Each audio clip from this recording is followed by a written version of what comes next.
My name is Chantal Fabrice, and I'm the founder of SoundBirthing for birth and rebirth. Welcome to day 4 of this 30-day video challenge, and thank you for watching me.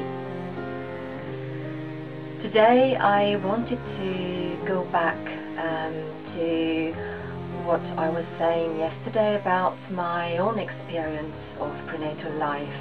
So really this is a follow-up to yesterday's video. After last night posting this video, I just could not sleep. I'm finding myself really having to process all this because in a way this was rather unexpected that I was going to share this with you. So what happened really is that when my mum was pregnant with me at 7.5 months, she was hospitalized for about a week, for 7 days, and she was feeling very weak. She had blood transfusions, and I'm not quite sure how long for, but for several days, and she was certainly bedridden for a full week.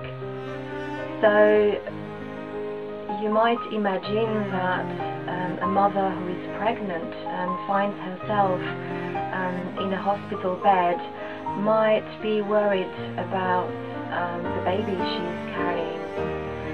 And so the feelings and sensations that I was experiencing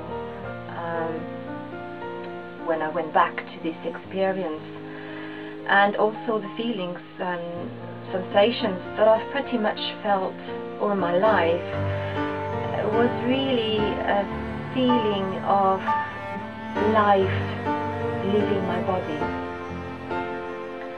And I guess this was very much a traumatic experience, and when a traumatic experience occurs, what happens is that the blood flows away from the neocortex brain and goes into the reptilian brain at the back and triggers this fight or flight response, which is very much a physical, biological response. So when this happens, basically my understanding of my own experience is that as a baby there was just nowhere to go. When you have this fight or flight response, you might run for your life, but in this case there was just nowhere to go. And throughout my life I have very much felt trapped, like there was just no choice for me. I knew I wasn't happy. I found myself many times in situations where I wasn't happy at all. I just wanted to escape. So unwell, so unhappy, and yet there was nowhere to escape. And of course when you have nowhere to go, it's very disempowering.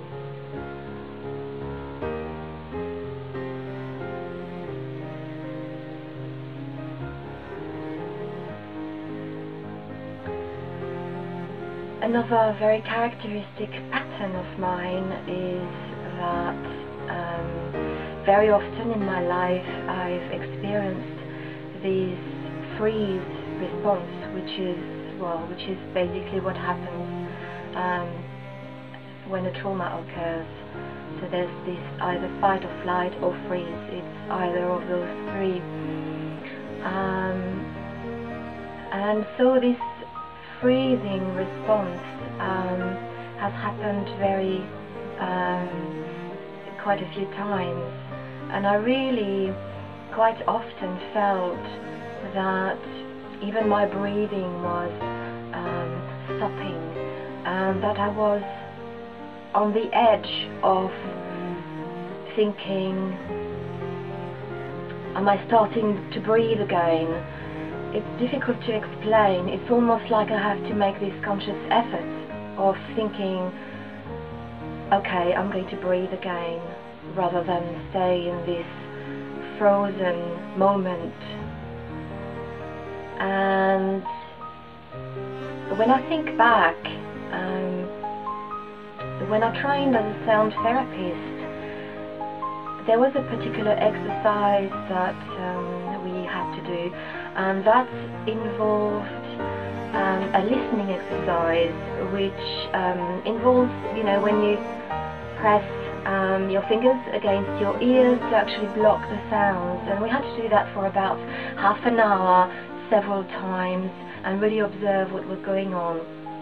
And when you do that for long enough, you hear the heartbeat, your heartbeat, the blood flow inside your body, and lots of other things that are going on inside. And I remember doing this exercise that it felt very unpleasant for me. And I found myself really wanting to come out of that exercise. I was very frightened. I could hear muffled voices, and yet my conscious mind knew that I was totally safe in my flat. There was nothing to be fearful about. But this exercise triggered a memory of how it was for me back in the womb, that fear that I experienced, feeling unsafe, and also to some extent some kind of waiting. That is also something I've experienced a lot, and that goes with the freeze response, kind of waiting, but I don't know what for, something somehow from the outside. And it's really difficult to explain, because when it's a physical sensation or emotional sensation, then there aren't any words really to express this. So really, the body remembers. That is the key here, is that even on a conscious level, I didn't think that there was anything scary, because I knew I was safe in my flat. But the body remembers, and the body will always tell you the truth. And again, at that time, I wasn't really prepared to look. It did occur to me that this resembled very much my previous experience of being in the womb, or going back to the womb. But again, that's a time in my life where I probably wasn't ready to go more into this. So you might easily imagine that if my mum was feeling so weak that she needed blood transfusion, then for me as a baby in her womb, I would have had a sense that there was not enough blood flow, hence this physical sensation that life is leaving me, like the blood is leaving me. It's a really weird sensation. And also probably this fear that was I going to make it, or perhaps what was happening.